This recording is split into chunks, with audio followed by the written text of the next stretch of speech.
Cumprimento todos meus amados irmãos e amigos com paz do Senhor. Quem vos fala é o pastor José Serafim de Oliveira.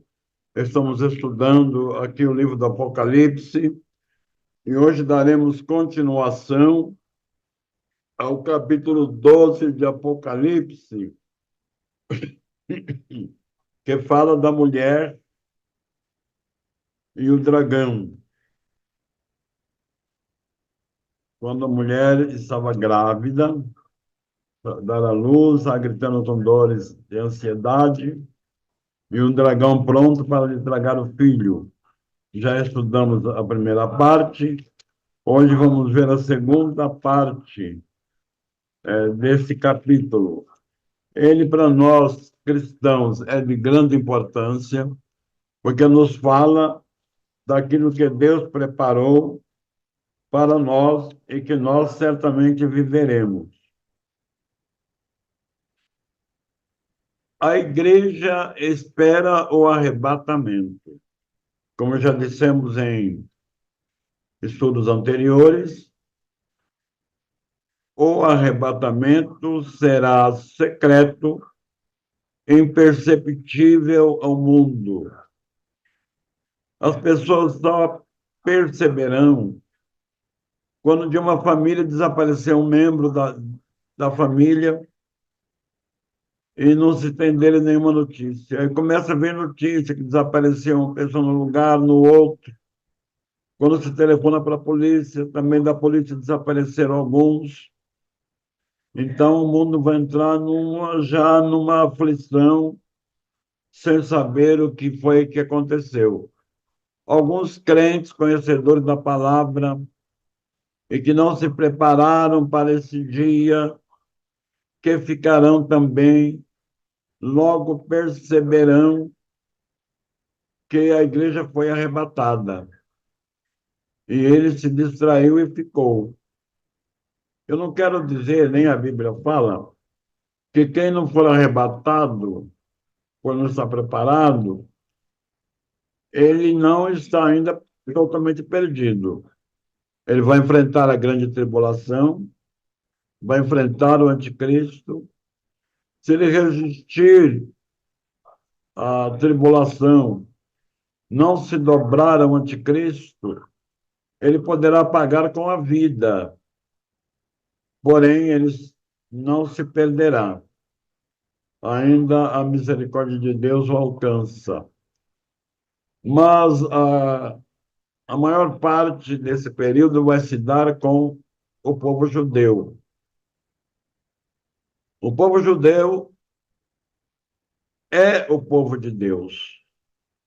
Quando Deus chamou Abraão, Deus disse: abençoarei os que te abençoarem, e amaldiçoarei os que te amaldiçoarem, e em ti serão benditas todas as famílias da terra.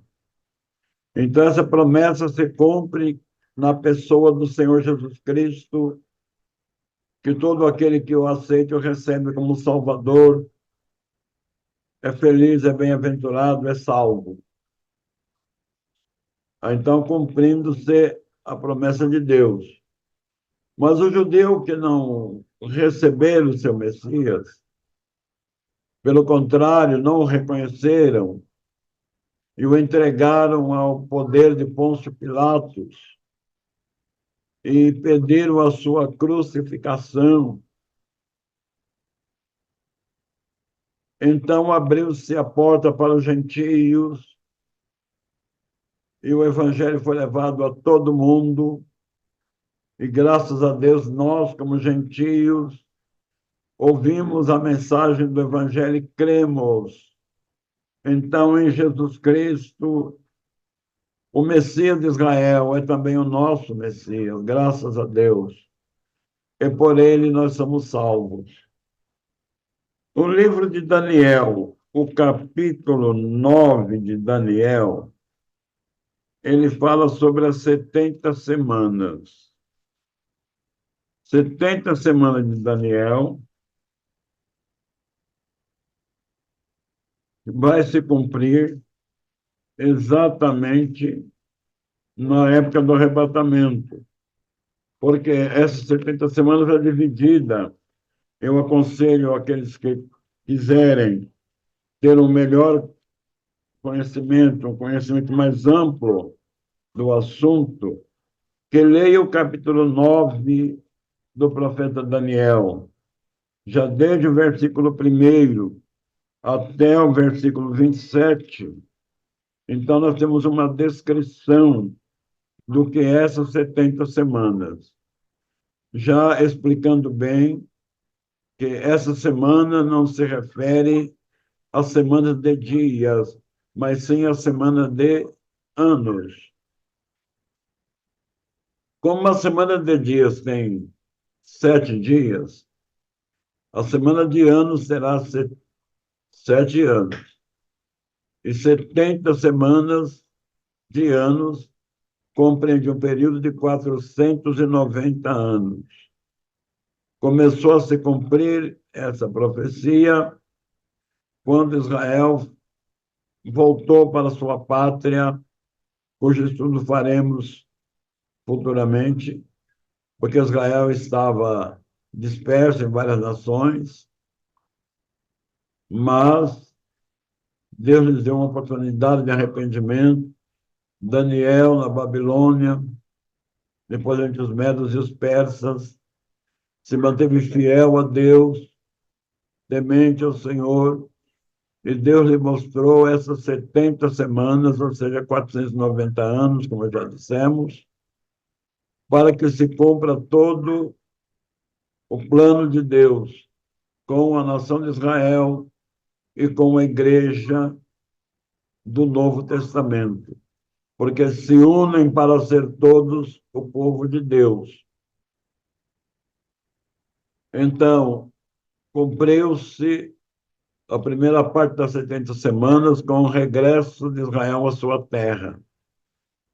Cumpriu-se a segunda parte com a rejeição do Messias e a crucificação do Senhor, depois a sua gloriosa ressurreição e ascensão.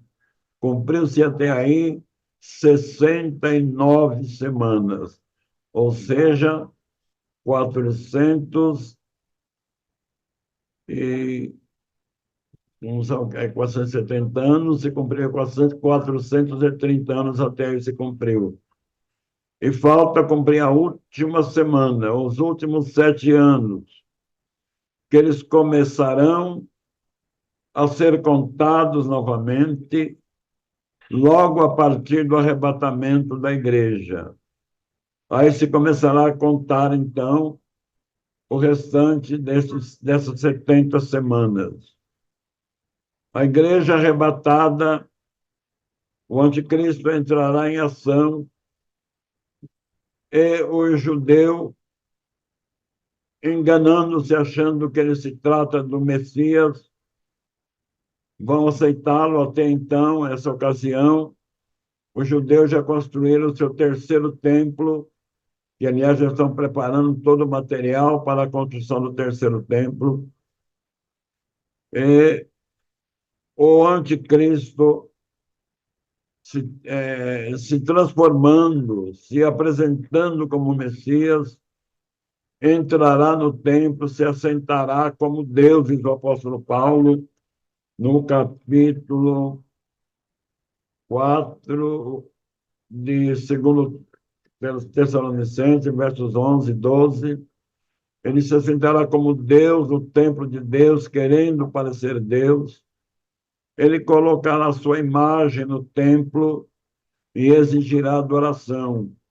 Aí os judeus perceberão que ele é um falso Messias, porque os judeus procuram manter-se fiel à lei de Moisés, não adorando nenhum ser, nenhum outro personagem, porque só o teu Deus adorarás e só a ele servirás. Então, quando esse falso Messias, esse anticristo, exigir adoração, os judeus perceberão que ele não é o Messias, ele é um falso Messias. E a luta vai começar. Assim como o nosso Deus se apresenta como a Trindade, o Pai, o Filho e o Espírito Santo, um Deus em três pessoas distintas, o anticristo se apresentará também como uma trindade, só que essa trindade é satânica, composta pelo anticristo, a besta e o falso profeta, que estarão em plena atividade e em ação. Nós estudaremos cada personagem separado no tempo determinado. Quando o judeu recusar adorar esse falso Messias, a luta vai começar. E essa mulher que aparece no capítulo 12, como já falamos dela no estudo próximo passado, que ela está revestida do sol e tendo a lua debaixo dos pés, isto é, ela vai crer em Jesus, porque Jesus se manifestará no Monte das Oliveiras, está no livro de Zacarias, capítulo 14. Os judeus verão suas mãos com as marcas dos cravos à cruz, e lhe perguntarão que feridas são essas nas suas mãos. Ele dirá: essa ferida com que fui ferido em casa dos meus amigos. E reconhecerão seu Messias, chorarão, se arrependerão e se reconciliarão com ele. Glória a Deus. E como estão sendo cruelmente perseguidos pelo anticristo, continuando a leitura do capítulo 12 de Apocalipse, aliás, eu gostaria de ler esse capítulo com meus amados ouvintes, a partir do versículo 7 por diante, para mostrar qual é o que vai acontecer nesse período escrito na palavra de Deus e que certamente está prestes a acontecer. Nós estamos vendo os sinais já no mundo todo se manifestando, muitos países odiando Israel, então Israel é odiado, e com muita tristeza vimos que até no nosso Brasil houve alguém que se insurgiu contra Israel. Então, o tempo em que Israel estará protegido será de 1.260 dias. Isso equivale a 3 anos e meio. Já é a segunda parte do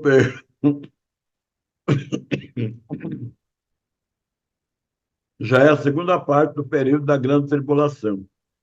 A primeira parte começará logo após o arrebatamento da igreja, logo se manifestará o anticristo, mas com falsidade, se apresentando como um cordeiro, manso e humilde.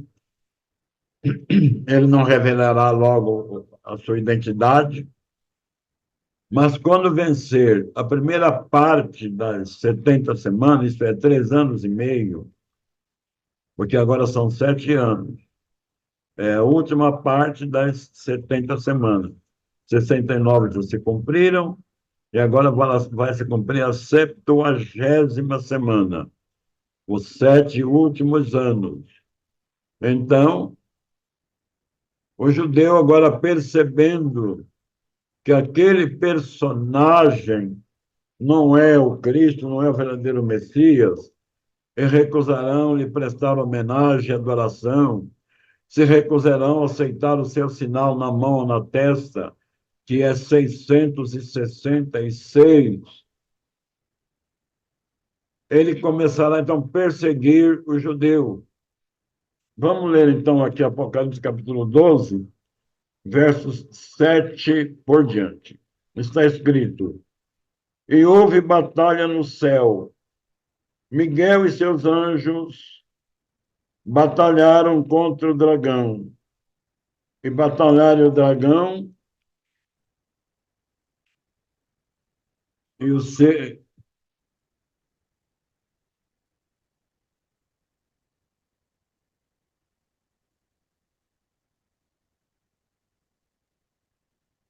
e os seus anjos, mas não prevaleceram, nem mais o seu lugar se achou no céu.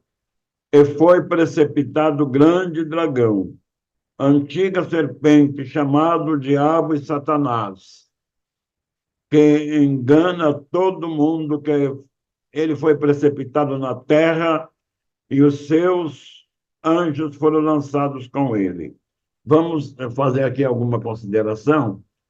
Diz o texto que ele será lançado dos céus. Os céus aqui é o ar que está sobre nossas cabeças. Esse lugar chama de região celestial. Está na carta do apóstolo São Paulo, no livro de Efésios, capítulo 6, versículo 12, falando das hostes espirituais nos lugares celestiais. Então, verso 9. E foi precipitado o grande dragão, a antiga serpente chamada o diabo e Satanás, que engana todo mundo. Ele foi precipitado na terra e os seus anjos foram lançados com ele. E ouvi uma grande voz do céu que dizia: agora é chegada, está a salvação e a força e o reino do nosso Deus, e o poder do seu Cristo, porque já o acusador dos nossos irmãos é derribado, o qual diante do nosso Deus os acusava de dia e de noite. E eles o venceram pelo sangue do Cordeiro e pela palavra do seu testemunho, e não amaram as suas vidas até a morte. Pelo que alegrai-vos, ó céus, e vós que nele habitais. Ai dos que habitam na terra e no mar, porque o diabo desceu a vós e tem grande ira, sabendo que já tem pouco tempo. E quando o dragão viu que fora lançado na terra, perseguiu a mulher que dera a luz ao varão. Creio que nossos ouvintes, se me viram nossa palestra próxima passada, lembram-se que quando fala aqui a mulher, se refere a Israel, que aí é considerada como uma mulher que iria dar à luz e deu à luz a um filho varão. E foram dadas à mulher duas asas de grande águia, para que voasse para o deserto, ao seu lugar, onde é sustentada por um tempo, e tempos e metade de um tempo, fora da vista da serpente. Esse um tempo equivale a um ano, e tempos, 2 anos, e metade de um ano, 6 meses, anos, 2 anos, com o primeiro dá 3, e mais a metade de um tempo, são 6 meses, completando 3 anos e meio. E a serpente lançou da sua boca atrás da mulher água como um rio, para que pela corrente a fizesse arrebatar. E a terra ajudou a mulher, e a terra abriu a boca, e tragou o rio que o dragão lançara da sua boca. Esse rio que o anticristo lançará atrás da mulher para tragá-la pelas águas, se refere à mídia, as informações da mídia, publicando com falsidade, com mentira.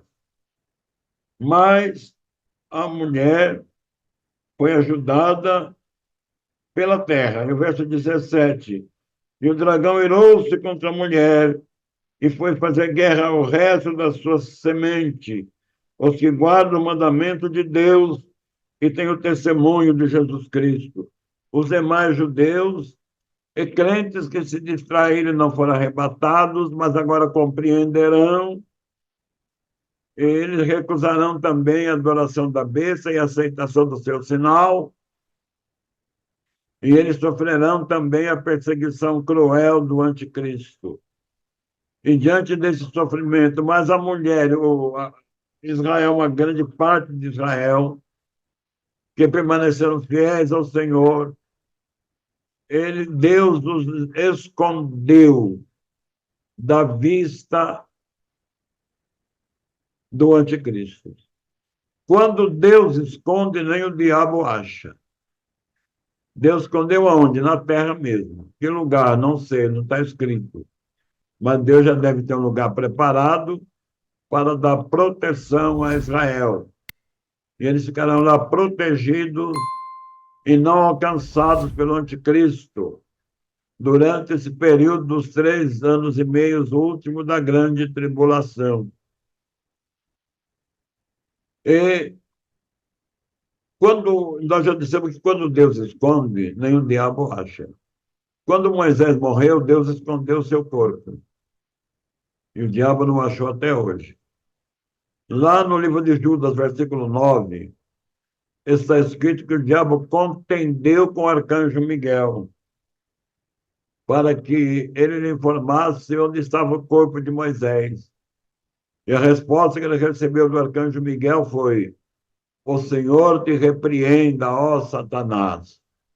E fazendo aqui um parênteses, eu quero lhes dizer que existem alguns grupos religiosos que dizem que o arcanjo Miguel é o Senhor Jesus.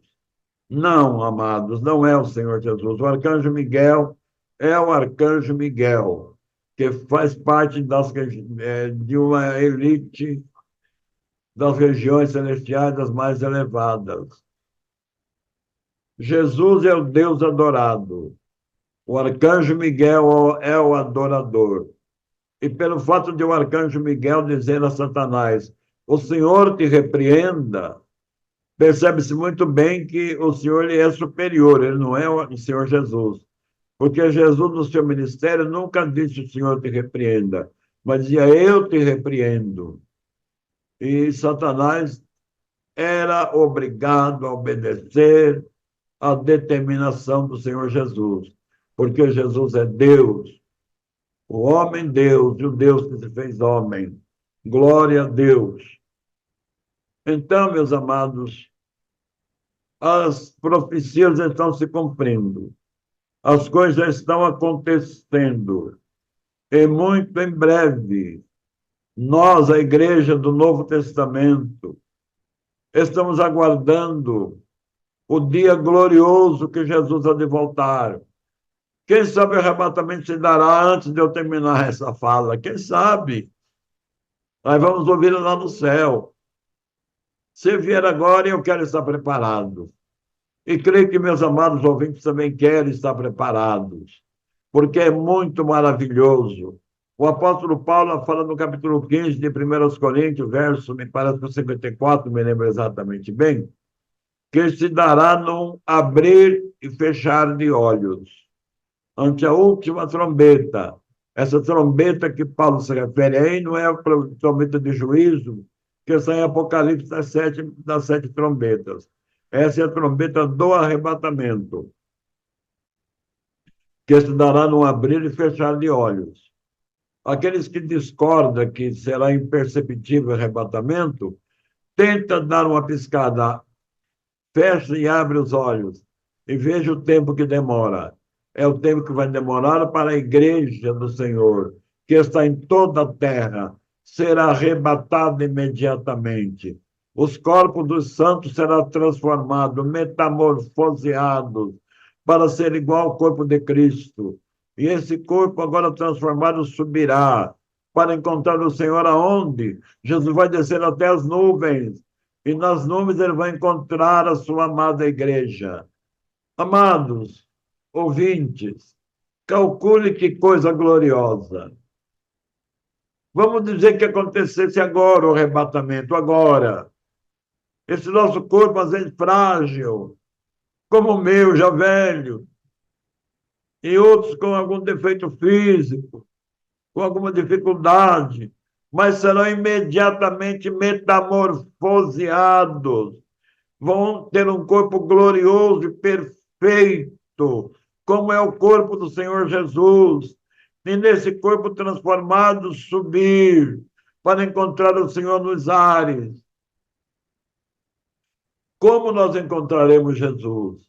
Sorridente, feliz, o noivo esperando a noiva chegar, o noivo de braços abertos, dando boas-vindas à sua noiva, porque a igreja é noiva de Cristo. E depois no capítulo, já em Apocalipse, capítulo 10, 11, ela já é chamada da esposa do Cordeiro, não mais noiva, já é esposa do Cordeiro.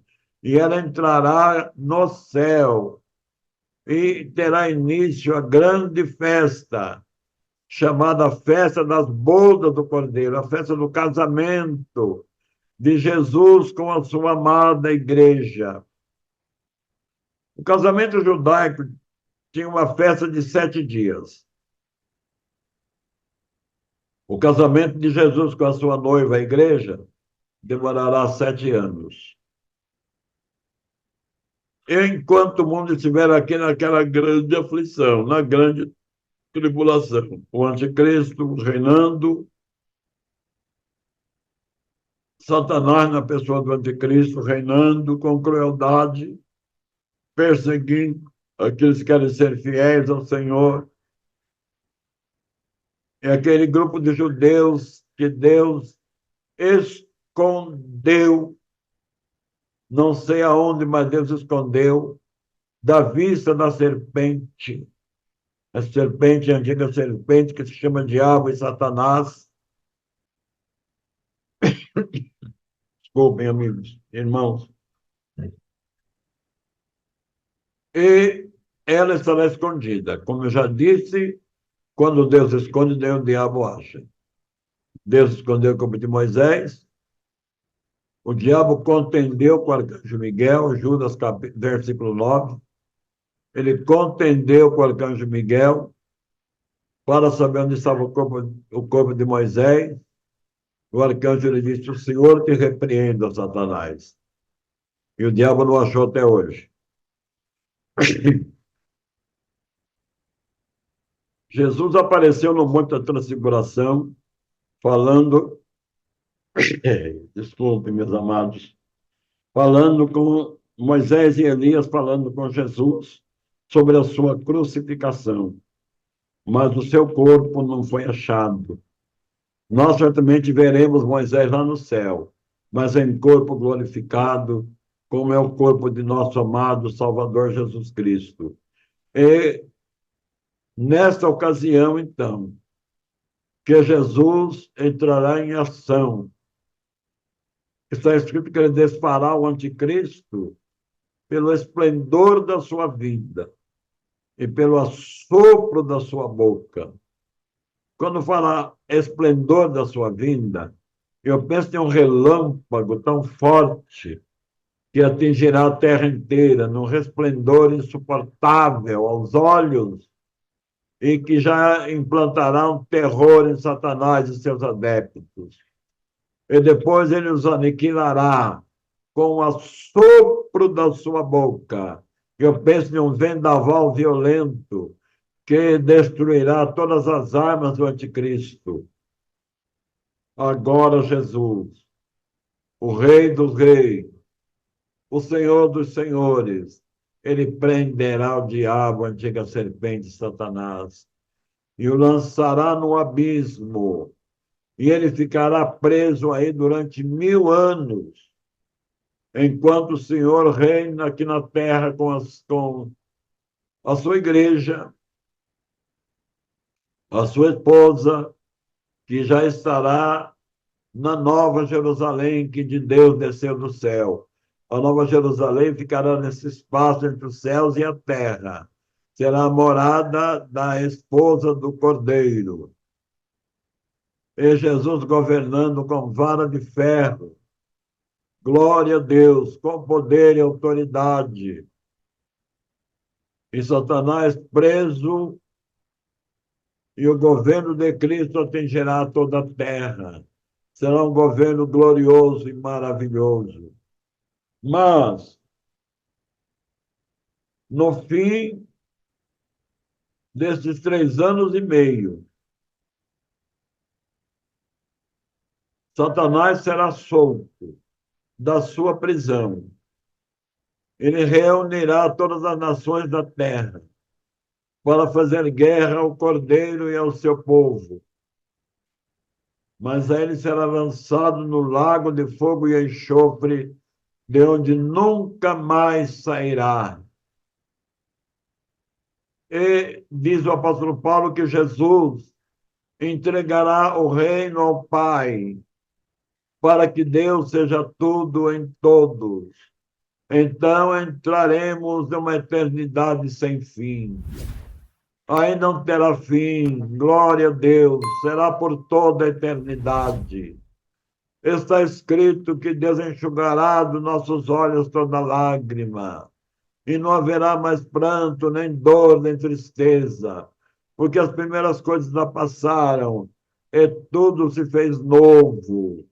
Meu prezado, isso não é um sonho, não é uma utopia, isso é uma promessa de Deus nas Escrituras Sagradas. Tudo que Deus prometeu, ele honrou, ele honra. Deus não falha com as suas promessas.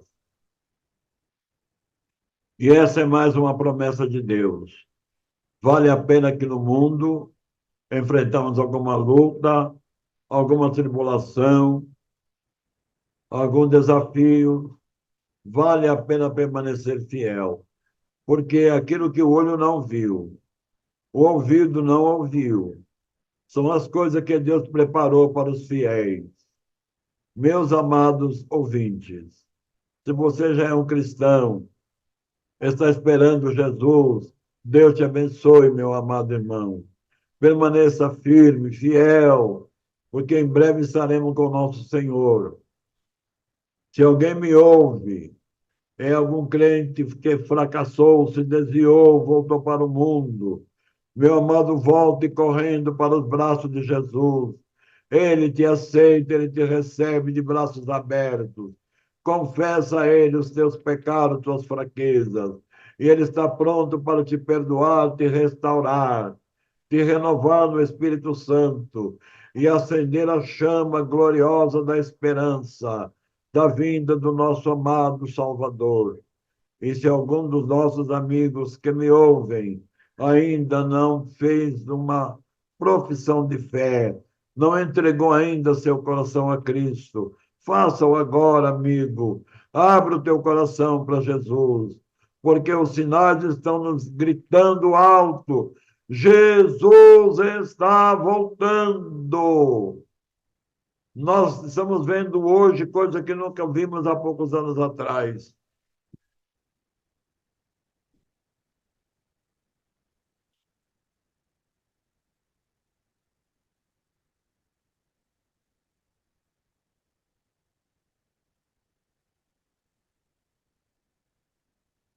Os sinais estão indicando a aproximação da volta do Senhor. Jesus vai voltar, vai arrebatar a igreja. Glória a Deus.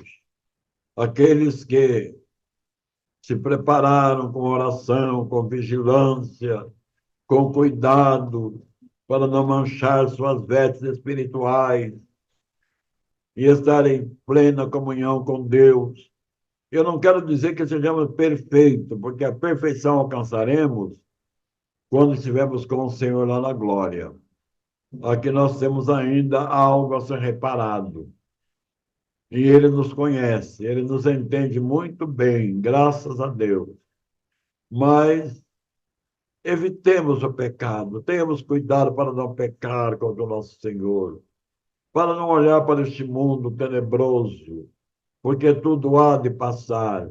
Tenhamos nossos olhos fitos em Jesus, nossas fraquezas, assim que cometemos algum lapso, alguma fraqueza, recorremos ao Senhor confessando, pedindo perdão, Ele nos restaura, porque o interesse de Deus é a salvação de todo pecador, porque Jesus amou o mundo de tal maneira, Deus amou o mundo de tal maneira, que deu seu Filho unigênito, para que todo aquele que nele crê não pereça, mas tenha vida eterna. Este servo de Deus que lhes fala, também já teve meu período sem Cristo, mas ainda nos meus 12 anos de idade, ouvi a mensagem do Evangelho. Meus pais abriram o coração e aceitaram Jesus. Eu fui com eles e eu não sonhava o que Deus faria em minha vida. Ele fez muito mais além daquilo que eu podia pensar. E sei que ainda ele fará coisas maravilhosas na minha vida. Glória a Deus. A nossa esperança é Jesus Cristo, nosso Salvador. Fiquemos firmes, permaneçamos fiéis, porque aquilo que Deus prometeu, Ele cumprirá à risca. O sangue que Jesus derramou não foi em vão, foi para que você e eu não fôssemos para o inferno, para o lago de fogo e enxofre, para que não sejamos oprimidos por espíritos imundos, para que não sejamos dominados por vícios que é destrutivos. Foi por isso que o Senhor deu a sua vida, derramou o seu sangue. Já faz 2000 anos ou mais, mas o poder é o mesmo. Ele nunca perderá o seu valor. Meus amados, que Deus lhes abençoe no nome de Jesus. Eu lhes peço, amigos, que observem no final, quando foi colocado no ar a nossa mensagem, lá vai aparecer também o nosso telefone, o nosso contato e o nosso pique, para se alguém, algum dos nossos ouvintes, sentir no coração de nos ajudar com uma oferta mínima de R$ 10 cada um, para que possamos prosseguir e continuar com esse trabalho. Nós ficaremos gratos, certamente Deus te abençoará. Amigos, que Deus lhes abençoe. Amados irmãos e amigos, que a paz do Senhor seja constante em nossas vidas. Que Deus nos abençoe em nome de Jesus. Amém.